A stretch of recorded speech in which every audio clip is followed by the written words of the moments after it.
Happy 420 from Cash Color Cannabis, a high level of conversation. Back at it on livehiphopdaily.tv on another Tuesday night. And this episode is sponsored by Canvas Supply Company. Canvas Supply Company offers supply chain solutions for individuals and businesses looking to expand their production value into a new emerging hemp market. Please check out canvassupplycompany.com and also follow them on social media at Canvas, CANVAST, Supply Co. Also, Atlantis Clothing. Everything from our Atlantis signature to our Drug Lord and Return to Vipers collections are all available for purchase today. Please head to the website and shop today, atlantisclothing.com. All right, without further ado, it smells like 420 in here. It sure does. It smells like 420 in here. Clearly, it's 420. It's the highest of all holidays, especially for people who do consume and people in the cannabis space. And I thought tonight would be a super dope night to have one person I feel like is not only in the cannabis space, but her motivation should make you want to get into the cannabis space. And that is Coach Swan Simpson. I call it Coach. Yeah, can I call you Coach? Yeah, call me Coach is fine. That's cool. Coach Swan Simpson. Swan, how you doing tonight? I am high. Yes. No. From the contact in this place, it is definitely lit. It is. I'm feeling good. It is. You came to the right place today.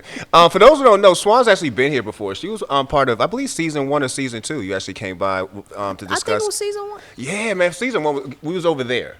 Yeah, right there. We was over there. We didn't hit the big time yet. We didn't get the main stage yet. But last time we was here, we had a chance to speak with you about Cannabistro, which is still in effect. I'd like to still speak about that. Mm-hmm. But I definitely want to get into how you turned the motivation that you give yourself into motivation that you're now giving other people. Well, I'm always an advocate for helping other people, especially women, get into this space. And so nobody was there to help me. Yeah. I just journaled and took all the notes along the way as I started this whole journey and process to making this a business.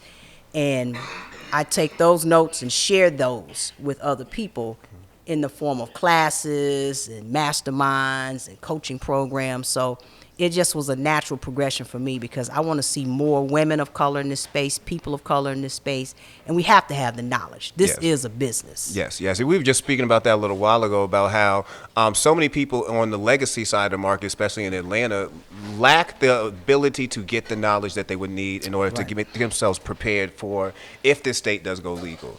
So we do need that knowledge, man. Like, there's a lot of people who are just lacking the basics. Like, I don't know how many times you got to explain to people this is a referendum state. Like, there's not a chance that that we're ever going to vote for this. Like, you need to actually know who your politicians are to make sure you ever get that vote. So thank you again for being that person who's helping share just some of that knowledge.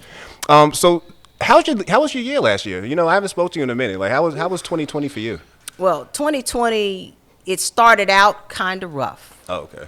And then I looked at all the things that were happening, and in the middle of chaos, you can always find some good. Yeah.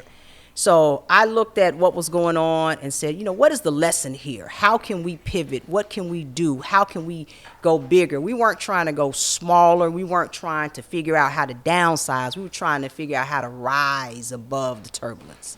So we just made ourselves bigger. And we had some hell, especially when we were trying to open up in another part of the city in Tucker. So we just had to rise above it. Yeah. So 2020, did it slow down Cannabistro? Because I saw that you had mentioned that you were going to have to relaunch on April 21st, and I was like, relaunch? I feel like I still see her working. So what happened with the brand, and why did you have to start a relaunch? Well, we were over in the West End physically. Our physical location was in the West End, and so as the pandemic started to take and unfold, we moved out of that location because our lease was up primarily, but we moved out of that location and everything just shut down. There was nowhere to go. So we just went straight back to online business like we were doing in the past, but relaunching the cafe and that experience that people get and the education that they get when they walk in our doors, that was our relaunch, and that took a major hit. Yeah. But, our online business, all of our educational programs, all of those things took off while the physical cafe was shut down. And we've been shut down well over a year. We're just now reopening this weekend. Congratulations on that. Thank you. Persevering through 2020 is an accomplishment. There's a lot of people who have thriving businesses who really never thought about the ever having to ever pivot. You know, I was in that position where, like you say about the website, when we couldn't do anything here in the studio, we really had to change up as far as how we did our shows. That was my first time ever doing a Zoom interview. Yeah. But it also made me realize how much people are online, that you do have to target that side. You can't just leave that alone. So, but Canna Bistro, the physical location, is back. Thank you. Yes, Where's the new one at? We're over in Decatur. I think it's 2118 North Decatur Road. We're in Decatur, right at the Emory-Decatur line. Oh, man, you in good place. Oh, yeah.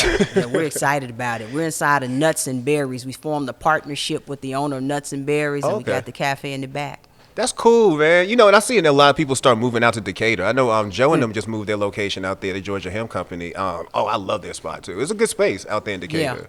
Yeah, I think Decatur is a lot friendlier for what we're doing. Yeah. Well, exactly. Especially where you're at near Emory, like you're gonna have a lot more people who are more liberal-minded to For sure. understanding what you're doing. So thankfully, you were able to keep Canna Bistro going, but also in the midst, I saw that you started really developing your personality as far as the motivation coach, the person who's gonna get you a billionaire mindset, and the person who's gonna get you a billion in cannabis. That's right. What made you want to jump in there and be that person, man? Like, what made you want to take over the Gary Vaynerchuk lane? You know, I happen to like Gary and Grant Cardone also.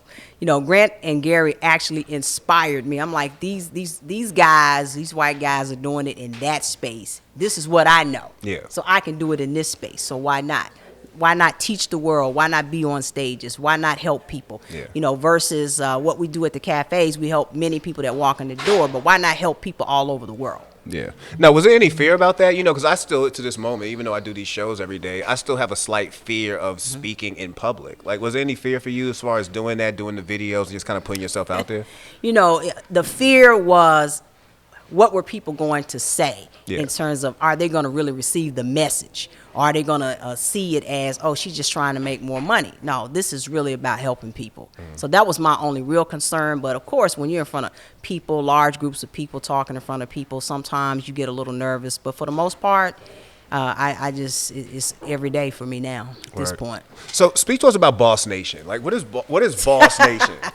You know, Boss Nation is a virtual platform for women business owners who just want to be real bosses. And I'm not talking about just using that term boss, but you really own your own business and you work for yourself and you're making money doing it. Yeah. So there's a big difference between owning a business, working for yourself, and not making any money. This is about owning a business and making some money. You talking my language, because again, let me tell you one thing 2020 taught me was I was in business, but like you said, I'm not sure if I was making money. Yeah. Like I knew it was coming.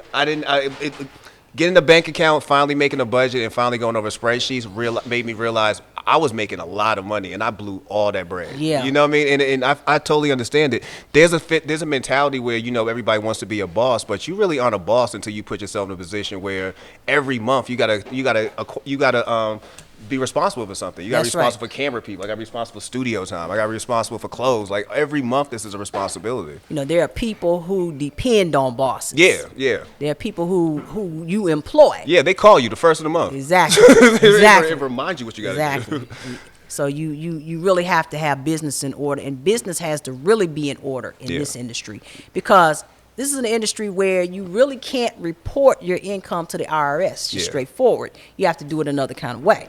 So you really have to understand that dynamic. Yeah, and you know, understanding that dynamic is one thing, but I feel like people still lack basic business understanding. Absolutely. And I feel like that's another place where you're filling in a good gap. You know, like a lot of times people just don't feel comfortable asking questions because they feel like they should know. Yeah. You know, and I feel like, you know, you're always going to die for lack of information, and then you need to have the ability to have somebody like yourself speaking who gives people confidence to say, I didn't know that, I'm glad I know it now. Yeah, absolutely. I create a space where people are safe.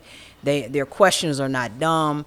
We get them answers even if we don't know the answer, because, you know, this space is ever evolving. Yeah. But the fundamentals of business never change. No. You learn the fundamentals of business. I try to get people to understand why it's important that you create a brand. And that's one of the most difficult things for people to do, is to create the brand using the formula for brand creation that works. And then after that, understanding who your customer is. You can't be all things to all people. You will never make a dime, because you have to focus in on who your customer is, who is listening to your voice, who is your product for. So I teach people the fundamentals of that, and every single situation where people follow the model, they're winning. they're making money. What are some of the questions, I guess, more of the frequent questions that you get after you do your conversations, after you post up some of your videos? People are always asking me about legalities in Georgia. Yeah. First question. Is it legal? Can I get a license tomorrow? Because they're thinking from the other models around the country. So they think they can just come to Georgia and go downtown and fill out a form and they get a license. Yeah. And even if that's not a model somewhere else, they really think that's what's going on here. And they don't even realize we're not even a legal state. Yeah. So I get those questions all the time. Yeah, and it's crazy that people don't know that, but you hit the nail on the head. It's a lot of paying attention to what's going on other places, and then not knowing what's going on here. You just seeing it go legal. You know what I mean? Like you just seeing it go legal, and people are now applauding, saying we next. Make sure you want to be next in that line. Like I'm watching some of the developments, and they aren't all starting off good, and they aren't That's all right. positive situations. Like make sure you know what you're actually asking for. That's true. Very true. So you spend a lot of time motivating other people. Who motivates you? Well, I listen to people like Gary Vee, like you said. I listen to people like Grant Cardone. Love Grant Cardone. Hired him as my personal coach as well. Yeah. The white guy. Yes. Yeah, the white guy. Yeah, I just like the way he How makes about money. I didn't know they was available for personal hire. Like, They are. But you They got to are. be a boss to know stuff like that, apparently. You know what I'm saying? And To it know you ain't could cheap. even do that. It's not cheap either. But yeah, so people like that. Then I look at people like Tyler Perry, Oprah, people like that are just really doing big in their space. Yeah. So those are my models. Yeah, I'm seeing you also branch out a little bit with your own podcast. Like I went to subscribe today. I was like, oh shit, Swan got a podcast too, man. So speak to us about the podcast and what made you want to say I'm gonna jump into this lane as well.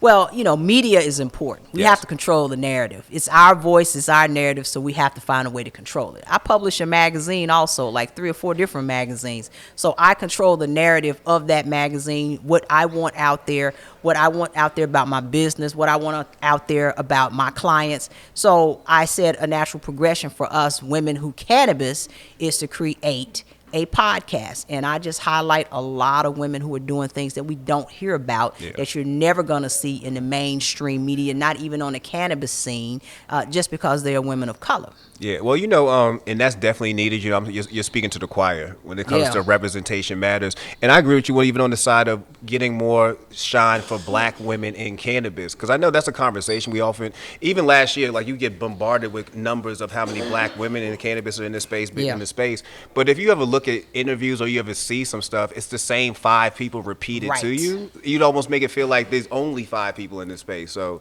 yeah, that's by design. There needs to be. There needs to be a balance. And I understand what you're saying. There needs to be a balance. That's the main reason, again, CashColorCannabis existed. Be something that's self-funded, that's not being, funded by somebody else. Therefore, you can have a conversation you want to have. I can have Freeway Ricky Ross and Kwanzaa Hall on That's here, right. and not have to ask nobody no questions like that. So you have that freedom now. Yeah, so you get it, absolutely. Yeah. So who are some of the guests you've had on so far? We've had Dora Chambers, who runs an organization and a business called, what's it called? Divine Supreme Cafe. Okay. I believe I had to think about it, Divine Supreme Cafe. And she does exactly what we do in terms of food and infusion. And so people say all the time, well, why are you teaching people that are competing against you to do what you do? I'm not teaching anybody that competes against me. There's more than enough for all of us. Facts. So I've had her on. I've had the young lady, Brittany, who has the first cannabis spa here in Georgia. Oh, Brittany. Hey, what's up, Brittany? Yeah, Brittany. Yeah, cannabis spa. In fact, we featured her as a sponsor and on the cover of Women Who Cannabis magazine at our event last year. We do an annual event. And she was featured last year, and she's blown up since. That's monster, man. The event, the podcast. You are turning into a brand yourself, a lifestyle brand called Swan Simpson. Absolutely. That's the ticket. So that's hilarious. So Swan, what do you feel like is next for you? Like, so we already know that you have the magazine, you have the podcast, you're doing amazing with the motivation, and Cannabistro is taking off on its own. Is there anything else that you feel is an evolution for you? There are a couple of things. First of all, I thought about running for office. I think I mentioned that to you. Yeah, you mentioned it the first time I met you. and I ditched that idea. Yeah. I ditched that idea. So I'm not going to do that. But, what I am doing is I'm doing a lot lobbying, Okay. working on behalf of business owners. There's a Okay. difference between advocating and lobbying. Yeah. Lobbying is strictly business. And I think that's where we need to focus a lot of our energy. Yeah. We need to be business owners. We need to be owners in this space. So I'm spending time doing that. And then we want to expand into other countries. We want to go into South Africa, where legalization is on deck now. We want to expand in other parts of the world. We want Cannabis Bistro every four corners of the world, to be honest with you. So we're finding a way, since we had so many issues with a physical location here, we are finding a way to do that without having physical presence ourselves. We just partner up with other people. Yeah. Man, you're motivating. And you also got a juice line, too. Juice My Life. We got a juice line that's coming out. Yeah, It's don't going to be in forget that. stores here in Atlanta. We're going to get it in other stores. We're going to Vegas and putting it in Vegas. We also have a pre-roll line. We've been sampling it. I brought a couple for you. Oh, you know I'm ready for that. So we got a pre-roll line we're going to roll out as well. So we just want to get all we can so that we can continue to hire, employ our people, and be present in our community. Swan, what does 420 mean to you? You know, today is 420. It's the day of, like I say, the highest holiday. Everybody in here is enjoying it in their own way, shape, or form. But what does 420 actually mean to yourself? You know, this is about personal liberation. It's the liberation to choose what you want to put in your mouth and your body. It's also the liberation to the plant itself, freeing the plant from all of the criminality that has been placed upon the plant. So this is a day of liberation and celebration for me. Solid. For those who want to say they want to follow you or want to even learn more about you as far as what you do and how they can connect with you, how can they do that? They can connect with us on IG, Cannabis Bistro Atlanta, spell Atlanta all the way out. They can connect with us online, CannabisBistroAtlanta.com, and they can also connect with us on Twitter, Cannabis Bistro ATL, and Facebook, CBD Oil Atlanta. Okay. Oh, you know, one more question. When it's all said and done, I don't want to ever say that you're going to retire or you're going to be done doing what you're doing, but when you think about, you know, just what your legacy is going to be, like, what would you want to be remembered for the most? That I was a woman for the people. Okay. I didn't sell my people out. Yeah, well, we thank you for that. I really appreciate you coming through. I appreciate you always. And you know, we always and you know, one more question, but especially about the podcast. You know, being that I do a podcast myself, what was the biggest issue as far as when you first started doing your podcast? Like, was there any worry about that? There were no worries, but making sure that we had the right guests. Okay. The right guests. That was it. Yeah. And so that just kind of naturally morphed into its own. That's key. You know, that's definitely key. Thank you for having guests like yourself come through here tonight. Thank you. I appreciate you. As You you keep see, doing the great work you doing. Thank you, man. As you see, we are having a kickback. Shout out to Carpe Diem Medical. They're celebrating their 3rd year in existence. Woo, woo, woo, woo. Yeah, we go. Matter of fact, Lala's on her way. I can't wait to see her and tell her happy. Woman owned, right? Yes. Yeah. Yeah, we're gonna come back and she's gonna be here in a little while. But yeah, definitely go support Carpe Diem Medical while we're here, and definitely stop by with my man Chef ET and Hood Smacks. He's gonna be my next guest in a second before we get fully into the sesh mode here. So thank you very much for coming out, Thank you, Swan. my brother. I appreciate your time, and that's Cash Color Campus, high level of conversation on livehiphopdaily.tv.